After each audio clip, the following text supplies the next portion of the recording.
নমস্কাৰ, মই মজিদ। বন্ধুসকল, পলকতে চাওক আজি 9টা গুৰুত্বপূৰ্ণ খবৰ। প্ৰথমটো খবৰ, গুগল পে, ফোনপে, পেটিএম ব্যৱহাৰকাৰীলৈ ভাল খবৰ। ইউপিআই ব্যৱহাৰত আৰোপ নহয় মাচুল। ইউপিআই ব্যৱহাৰকাৰীয়ে দিব নালাগে লেনদেন মাচুল। P2P লেনদেন বিনামূলীয়াকৈ অব্যাহত থাকিব। এই তথ্য সদৰি কৰিলে কেন্দ্ৰীয় বিত্ত মন্ত্ৰালয়ে। পৰৱৰ্তী খবৰ, ইৰাণৰ পিছত এইবাৰ আমেৰিকা আৰু চীনৰ মাজত যুদ্ধ হোৱাৰ সম্ভাৱনা। আমেৰিকাই প্ৰশান্ত মহাসাগৰত এই সন্দৰ্ভত নমাই দিছে অত্যাধুনিক 19খনকৈ ছাবমেৰিন। ইফালে চীনেও সাজু কৰি তুলিছে শক্তিশালী মিছাইল। 19খন ছাবমেৰিনেৰে চীনক ঘেৰি ধৰিব আমেৰিকাই। এইবাৰ চীনক ঘেৰি ধৰাৰ পৰিকল্পনা আমেৰিকা যুক্তৰাষ্ট্ৰৰ। পানীৰ তলৰে যুদ্ধ কৰাৰ ৰণকৌশল তৈয়াৰ কৰিছে ট্ৰাম্পে। প্ৰশান্ত মহাসাগৰত এতিয়া আৰম্ভ হ'ব পাৰে আমেৰিকা আৰু চীনৰ যুদ্ধ। সমুদ্ৰৰ তলত ইখনৰ পিছত সিখন আমেৰিকাৰ ছাবমেৰিন। প্ৰশান্ত মহাসাগৰত নমাই দিছে অত্যাধুনিক ছাবমেৰিন। ইফালে চীনেও দূৰলৈ নিক্ষেপ কৰিব পৰা মিছাইল সাজু কৰি ৰাখিছে। ৰাডাৰ আৰু এয়াৰ ডিফেন্স ছিষ্টেম সাজু কৰিছে চীনে। চীনৰ নিচেই কাষলৈ আহিব খোজা যুদ্ধ জাহাজক বাধা দিয়াৰ বাবেই চীনৰ এই ব্যৱস্থা। দীৰ্ঘদিন ধৰি সমুদ্ৰৰ তলত থাকিব পৰা শক্তিশালী ছাবমেৰিন নমাই দিছে আমেৰিকা যুক্তৰাষ্ট্ৰই। আমেৰিকাৰ এই ছাবমেৰিনক অতি সহজে ধৰিব নোৱাৰে শত্ৰুপক্ষই। আমেৰিকাৰ এই ৰণকৌশল দেখি চীনেও শক্তিশালী কৰি তুলিছে সামৰিক শক্তি। পৰৱৰ্তী খবৰ, সাৱধান ৰাজ্যবাসী। ৰাজ্যত পুনৰ বতৰ ল'ব কাল ৰূপ। আগন্তুক 24 ঘণ্টাত গুৱাহাটীত হ'ব ধাৰাসাৰ বৰষুণ, লগতে বজ্ৰপাতৰ সতৰ্কবাণী। এই সন্দৰ্ভত জৰুৰী সতৰ্কবাণী জাৰি ভাৰতীয় বতৰ বিজ্ঞান কেন্দ্ৰৰ। গুৱাহাটী মহানগৰীৰ বেছিভাগ অঞ্চলতে আগন্তুক 24 ঘণ্টাত মুষলধাৰ বৰষুণৰ সম্ভাৱনা। অত্যন্ত প্ৰয়োজন নাথাকিলে এই সময়ছোৱাত ঘৰৰ পৰা নোলাব। দৰ্শকসকল, আৰু বহুতো গুৰুত্বপূৰ্ণ খবৰ আছে।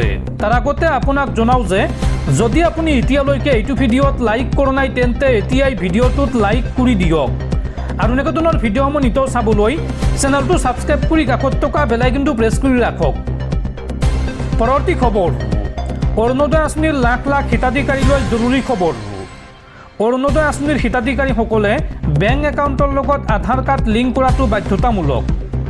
আধাৰ চিডিং হোৱাৰ পিছতে সোমাব অৰুণোদয় আঁচনিৰ ধন। আধাৰ চিডিং নথকাৰ বাবেই এইবাৰ ৰাজ্যৰ হাজাৰ হাজাৰ মহিলাৰ বেংক একাউণ্টত এতিয়াও সোমোৱা নাই অৰুণোদয় আঁচনিৰ ধন। আধাৰ চিডিং কৰিবলৈ আজিয়েই বেংকত যোগাযোগ কৰক। অৰুণোদয় আঁচনিৰ ধন লাভ নকৰাসকলৰ বাবে ডাঙৰ খবৰ। শীঘ্ৰেই ধন লাভ নকৰাসকলে আধাৰ লিংক কৰক বেংক একাউণ্টৰ লগত বা বেংক একাউণ্টৰ সৈতে। ধন লাভৰ বাবে আধাৰ চিডিং অথবা আধাৰ লিংক কৰাটো বাধ্যতামূলক। যদি আপুনি এতিয়ালৈকে অৰুণোদয় আঁচনিৰ ধন পোৱা নাই তেন্তে আজিয়েই বেংকত গৈ আপুনি বেংক একাউণ্টৰ সৈতে আধাৰ কাৰ্ড লিংক কৰক। পৰৱৰ্তী খবৰ, মুছলমান হোৱাৰ বাবে IAS বিষয়াক পাকিস্তানী সজাব নেকি? এই সন্দৰ্ভত বিজেপিৰ বিধায়কক ধমক দিলে উচ্চ ন্যায়ালয়ে। IAS বিষয়াক ফৌজিয়া তৰান্নুমক লৈ মন্তব্য কৰি এতিয়া বিপদত পৰিছে বিজেপি নেতা N ৰবি কুমাৰ। ৰাজহুৱা স্থানত বক্তব্য দিয়াৰ পূৰ্বে সাৱধান হওক। কোনো ভাৰতীয় বিষয়াক কেৱল মুছলমান ধৰ্ম হোৱাৰ বাবেই পাকিস্তানী বুলি কোৱাটো আইন বিৰোধী আৰু ভিত্তিহীন। বিজেপি নেতাৰ মন্তব্যক লৈ এইবাৰ কঠোৰ হৈছে উচ্চ ন্যায়ালয়। বিজেপিৰ MLA N ৰবি কুমাৰৰ মন্তব্যক গৰিহণা কৰ্ণাটক উচ্চ ন্যায়ালয়ৰ। উল্লেখযোগ্য যে বিজেপিৰ বিধায়ক N ৰবি কুমাৰে IAS বিষয়া ফৌজিয়া তৰান্নুমক লৈ কৰিছিল আপত্তিজনক মন্তব্য, আৰু তাৰ পাছতে বিজেপি নেতাগৰাকীৰ এই মন্তব্যক লৈ অসন্তুষ্টি প্ৰকাশ কৰিছে কৰ্ণাটক উচ্চ ন্যায়ালয়ে। উচ্চ ন্যায়ালয়ে বিজেপি নেতাগৰাকীক ধমক দি কয় যে কেৱল মুছলমান ধৰ্ম হোৱাৰ বাবেই কোনো প্ৰশাসনিক বিষয়াক লৈ কোনেও এনেকুৱা মন্তব্য প্ৰদান কৰিব নোৱাৰে। এক প্ৰতিবেদন অনুসৰি ন্যায়াধীশ নাগ প্ৰসান্নাই বিজেপিৰ বিধায়ক N ৰবি কুমাৰক ধমক দি কয় যে ফৌজিয়া তৰান্নুম হৈছে কৰ্ণাটকৰ এগৰাকী IAS বিষয়া। গতিকে মুছলমান হোৱাৰ বাবেই তেওঁক পাকিস্তানৰ সৈতে গোপন সম্পৰ্ক থকা বুলি কৰা মন্তব্য সহ্য কৰিব নোৱাৰি। উল্লেখযোগ্য যে 2025 চনৰ মে মাহত এখন ৰাজনৈতিক সমাৱেশৰ সময়ত এন ৰবি কুমাৰে IAS বিষয়া ফৌজিয়া তৰান্নুমৰ বিৰুদ্ধে কংগ্ৰেছ দলৰ নিৰ্দেশ মৰ্মে কাম কৰাৰ অভিযোগ উত্থাপন কৰিছিল। লগতে IAS বিষয়াগৰাকীৰ পাকিস্তানৰ সৈতে সম্পৰ্ক থকাৰো অভিযোগ উত্থাপন কৰিছিল। আৰু তাৰ পাছতে ৰবি কুমাৰৰ এই মন্তব্যৰ বিৰুদ্ধে কঠোৰ হৈছে কৰ্ণাটক উচ্চ ন্যায়ালয়। গোচৰ প্ৰক্ৰিয়াৰ সময়ত ৰবি কুমাৰে এই বক্তব্যৰ বাবে ক্ষমা বিচৰা বুলি কোৱাৰ সময়তেই ন্যায়ালয়ৰ পুনৰ প্ৰশ্ন, ক্ষমা প্ৰাৰ্থনাই তেওঁ কৰা মন্তব্যটো নাইকিয়া কৰিব পাৰিব নেকি? কিহৰ ভিত্তিত এজন IAS বিষয়াক তেওঁ পাকিস্তানী বুলি টাৰ্গেট কৰিব পাৰে? এই মন্তব্য উচ্চ ন্যায়ালয়ৰ। পৰৱৰ্তী খবৰ, পিতৃহাৰা হ'ল বিশ্ববিখ্যাত ফুটবলাৰ লিঅনেল মেছি। লিঅনেল মেছিৰ পিতৃ জৰ্জ মেছিৰ দেশমহান। 7 আগষ্টত আৰ্জেণ্টিনাৰ ৰোজাৰিয়াৰ এখন ক্লিনিকত শেষ নিশ্বাস ত্যাগ কৰে 68 বছৰীয়া জৰ্জ মেছিয়ে। পৰৱৰ্তী খবৰ, উজনি অসমৰ বানাক্ৰান্তৰ কাষত চুকুৰালি। বন্যাত্মৰ দুখ দেখি শুকাই কান্দি উঠিল চুকুৰালি। ৰাইজে খাবলৈ দিয়া টকাৰে বন্যাত্মৰ বাবে পুতি দিলে দমকল। বন্যাত্মৰ বাবে যিমান পাৰে সিমানেই কৰি যাব বুলি প্ৰতিশ্ৰুতি দিলে চুকুৰালিয়ে। আনে কৰিব নোৱাৰা কাম কৰি দেখুৱালে চুকুৰালিয়ে। হাজাৰ তিৰস্কাৰ অপমানক একাষৰীয়া কৰি বানপীড়িতৰ কাষত আজি চুকুৰালিয়ে দেখুৱাইছে মানৱতাৰ উৎকৃষ্ট নিদৰ্শন।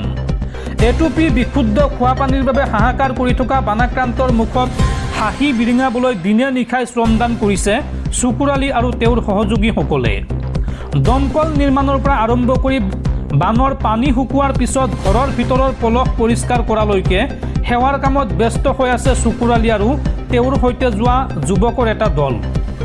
বান মানে কেৱল পানীৰ সোঁত নহয়, বান মানে কাৰোবাৰ ঘৰ, কাৰোবাৰ সপোন, কাৰোবাৰ জীৱন জীৱিকা মুহূৰ্ততে উঠুৱাই নিয়াৰ এক ভয়ংকৰ বাস্তৱতা। বানৰ পানী শুকাই যোৱাৰ পিছতো বন্যাৰ্তৰ দুখ কষ্টৰ যেন অন্ত নপৰে। বান শুকাই যোৱাৰ পিছতহে বন্যাৰ্তই সন্মুখীন হয় আচল সংগ্ৰামৰ। খোৱাপানীৰ সংকট, বোকা পলসত পোত যোৱা ঘৰ, নষ্ট হোৱা সা সম্পত্তি আৰু অনিশ্চিত ভৱিষ্যত, এই সকলোবোৰৰ মাজতে সংগ্ৰাম চলাই যাবলগীয়া হয় বানপীড়িত লোকসকলে। এনে কঠিন সময়তে মানৱতাৰ এক অনন্য নিদৰ্শন দেখুৱাইছে চুকুৰালিয়ে। এটুপি পানীৰ বাবে হাহাকাৰ দেখি থিয় হৈ থাকিব নোৱাৰিলে চুকুৰালিয়ে। বানপীড়িত অঞ্চলত উপস্থিত হৈ চুকুৰালিয়ে প্ৰত্যক্ষ কৰিলে এক হৃদয় বিদাৰক দৃশ্য। বানপানীৰ মাজত দিন পাৰ কৰা লোকসকলৰ সন্মুখত আটাইতকৈ ডাঙৰ সমস্যাসমূহৰ ভিতৰত এটা আছিল বিশুদ্ধ খোৱাপানীৰ অভাৱ। এটুপি পানীৰ বাবে হাহাকাৰ কৰিবলগীয়া হৈছিল বহু পৰিয়ালে। বানপানীয়ে বহু ঠাইৰ পানীৰ উৎস দূষিত কৰি পেলোৱাৰ ফলত খোৱাপানীৰ সংকটে অধিক জটিল ৰূপ ধাৰণ কৰিছিল। আৰু এই দৃশ্যসমূহ দেখি নিজকে ধৰি ৰাখিব নোৱাৰিলে চুকুৰালিয়ে। বন্যাৰ্তৰ অসহায় অৱস্থা দেখি শুকাই কান্দি উঠিল হাজাৰ তিৰস্কাৰ অপমান সহ্য কৰি অহা চুকুৰালিয়ে। কিন্তু কেৱল দুখ প্ৰকাশ কৰিয়েই ক্ষান্ত থকা নাই চুকুৰালি। হাতে কামে লাগিও সহায় কৰিছে বন্যাৰ্তক। বানপীড়িতৰ সহায়ৰ বাবে বহুজনে বিভিন্ন ধৰণে আগবঢ়াই আহে। কোনোবাই খাদ্য দিয়ে, কোনোবাই কাপোৰ কানি দিয়ে, কোনোবাই ঔষধ বা আৰ্থিক সাহায্য আগবঢ়ায়। কিন্তু সকলোৰে সামৰ্থ্য একে নহয়। চুকুৰালিৰ হাতত হয়তো আৰ্থিক সাহায্য দিব পৰাকৈ ধন নাছিল, কিন্তু তেওঁৰ আছিল ইচ্ছাশক্তি, পৰিশ্ৰম আৰু মানসিকতা, আৰু মানুহৰ বাবে কিবা এটা কৰাৰ গভীৰ তাগিদা। সেয়েহে টকা দিব নোৱাৰিলেও তেওঁ নিজৰ শ্ৰমকেই বানপীড়িতৰ বাবে উচৰ্গা কৰিলে। দিনে নিশাই বান বিধ্বস্ত অঞ্চলত শ্ৰমদানত ব্যস্ত হৈ পৰিল চুকুৰালি। নিজৰ লগতে আন কেইবাজনো যুৱকক লগত লৈ তেওঁ আৰম্ভ কৰিলে সহায়ৰ কাম, আৰু বন্যাৰ্তৰ বাবে নিৰ্মাণ কৰি দিলে দমকল। খোৱাপানীৰ সমস্যাক অগ্ৰাধিকাৰ দি চুকুৰালিয়ে বানপীড়িত অঞ্চলত দমকল নিৰ্মাণৰ কামত হাত দিলে। এটুপি নিৰাপদ পানীৰ বাবে হাহাকাৰ কৰি থকা পৰিয়ালসমূহৰ বাবে এই দমকল যেন আশাৰ নতুন উৎস হৈ পৰিল। কোনো ডাঙৰ ঘোষণা বা প্ৰচাৰৰ পিছত নহয়, নিজৰ সামৰ্থ্য অনুসৰি প্ৰত্যক্ষভাৱে কাম কৰি দেখুৱালে চুকুৰালিয়ে। পৰৱৰ্তী খবৰ, পাকিস্তান আমাৰ শত্ৰু নহয়। ভাৰত আৰু পাকিস্তানৰ সংঘাতক লৈ এই বিস্ফোৰক মন্তব্য RSS প্ৰধান মোহন ভাগৱতৰ। ভাৰত আৰু চুবুৰীয়া দেশ পাকিস্তানৰ মাজত চলি থকা দশকজোৰা সংঘাতৰ মূল কাৰণ দুয়োখন দেশৰ সাধাৰণ জনতা নহয়, বৰঞ্চ ইয়াৰ আঁৰত আছে কেৱল ৰাজনীতি। এই ভাষ্য ৰাষ্ট্ৰীয় স্বয়ংসেৱক সংঘ চমুকৈ RSSৰ মুৰব্বী মোহন ভাগৱতৰ। এক অনুষ্ঠানত অংশগ্ৰহণ কৰি চুবুৰীয়া ৰাষ্ট্ৰসমূহৰ সৈতে থকা সম্পৰ্কক লৈ এক অতি গুৰুত্বপূৰ্ণ তথা কূটনৈতিক মন্তব্য আগবঢ়ায়, যিয়ে বৰ্তমান দেশৰ ৰাজনৈতিক মহলত তীব্ৰ চৰ্চা লাভ কৰিছে। মোহন ভাগৱতে স্পষ্টকৈ কয় যে পাকিস্তান বা চীনৰ সাধাৰণ নাগৰিকসকল ভাৰতৰ শত্ৰু নহয়। তেওঁলোকৰ সৈতে ভাৰতীয় সংস্কৃতিৰ এক গভীৰ ঐতিহাসিক সম্পৰ্ক আছে। RSS প্ৰধানগৰাকীৰ মতে পাকিস্তান বা চীনৰ সাধাৰণ নাগৰিকসকল আমাৰ শত্ৰু নহয়। তেওঁলোকৰ সৈতে আমাৰ বহু বছৰ ধৰি ঐতিহাসিক আৰু সাংস্কৃতিক যোগসূত্ৰ আছে। যি বিবাদ বা সংঘাত দেখা যায় তাৰ মূল কাৰণ হ'ল ৰাজনীতি। তেওঁ ইংগিত দিয়ে যে ৰাজনৈতিক স্বাৰ্থ আৰু সাহসীয় মেৰপাকৰ বাবেই দেশসমূহৰ মাজত শত্ৰুতা আৰু উত্তেজনাপূৰ্ণ পৰিৱেশ জীয়াই ৰখা হয়। মোহন ভাগৱতে লগতে কয় যে কোনো এখন দেশৰে সাধাৰণ জনতাই যুদ্ধ বা অশান্তি নিবিচাৰে। সকলোৱে শান্তিৰে জীয়াই থাকিব খোজে। কিন্তু দুইখন দেশৰ ৰাজনৈতিক দল আৰু চৰকাৰে নিজৰ স্বাৰ্থ সিদ্ধিৰ বাবে সীমান্তৰ সংঘাতক ইন্ধন যোগায়। এনে পৰিস্থিতিত সাধাৰণ ৰাইজক শত্ৰু জ্ঞান কৰাটো উচিত নহয়।